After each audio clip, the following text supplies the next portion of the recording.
Stay updated with the latest in tech, science, culture, entertainment, and more by following our Telegram channel here. What is a fighting game, really? Isn't it just the most thrilling parts of a martial arts action movie strung together and made into something playable? That's the question Mortal Kombat looked at in 1995 as a big-screen adaptation of the universally known series from Midway Games. It was a successful movie that offered a less than satisfying answer, so now we have the Mortal Kombat of 2021 trying again, a little harder this time. You know what? I am into it. Make no mistake, Mortal Kombat is deeply stupid in a way that makes you cackle, especially if you're familiar with the games. When Kano yanks out someone's heart and puts on a goofy grin as he goes sailing through the fourth wall on the wings of a hammy, Kano wins. One-liner, we're right there with him, loving every second of this silly and endlessly self-referential ride. Mortal Kombat is like the movie version of the pointing Leonardo DiCaprio meme. For 110 minutes, I found myself scouring every frame and every action sequence for nods back to the source. It's not a normal way to watch a movie, but this one puts out the vibe that it's an expectation, even in demand. Sometimes you get a movie that's for the fans. This one is really just for the fans. That's okay. There's work Mortal Kombat has to do. The 1995 movie, for all its over-the-top acting, dated computer graphics even for the time, and excess of one-liners, fell short. It was a box office success but a creative disappointment. Mortal Kombat is the blood and guts fighting game, but the 1995 movie, with its PG-13 rating that assumed all fans of games were kids, left all that stuff out. Forget profanity, there was barely any blood, even. And perish the thought of seeing a big-screen fatality, the brutal and stomach-churning, gory end of match finishing moves that are so central to pretty much anyone's awareness of the game. In 1995, a Mortal Kombat movie couldn't get away with such a bold approach. Make no mistake, Mortal Kombat is deeply stupid in a way that makes you cackle. Well, it's 2021 now. Audiences are used to blood. But more importantly, video games and mainstream perceptions of the same have grown up. Warner Brothers gifted fans an R rating for this new Mortal Kombat, and boy oh boy is it earned. We're not quite at the level of torture porn, but death sequences worthy of.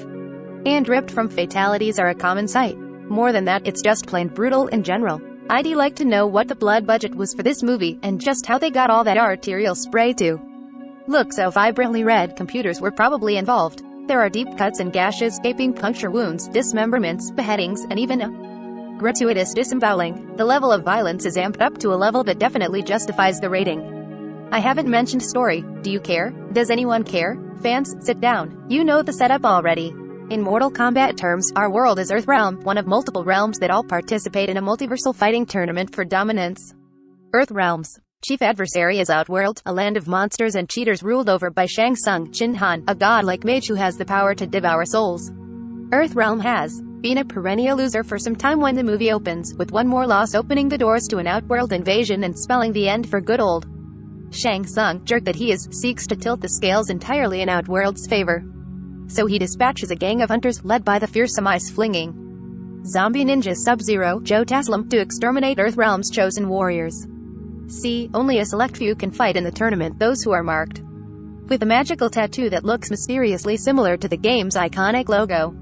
Also, hey, if you kill a warrior who has the mark, that mark then transfers to you, very Highlander. That's all you need to know. The story is really just set dressing for beautifully designed environments such as Raiden's Tadano Sano Temple or Cole Young's Luis Tan, iced over gym. Cole is new to the Mortal Kombat universe here, though it's not a spoiler to say he is directly connected to the tournament and the eternal struggle between realms. He just doesn't know it right off the bat.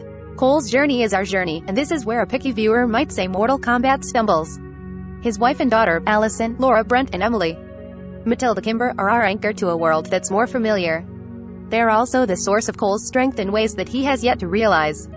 If this were a serious movie to be taken seriously, the two women might be seen as an extension of the tired damsels in distress trope. If you think these look like bad guys, you're right. But this is Mortal Kombat. It eats tired tropes for breakfast and swallows every bone. Anything that's not a fight scene simply needs to be a vehicle to more fight scenes. Allison and Emily provide on that count. Their scenes are brief and usually function as a bridge to the stuff we're here to see. I have no complaints about these pauses for breath. I do, however, have a real grumble to voice. The fight choreography could be better. Mortal Kombat is one of those action movies that leans on the more modern approach of close-in shots and quick cuts. I think it's supposed to be gritty and in your face, but it mostly just makes the action hard to follow at. This shortcoming isn't as egregious as it could be.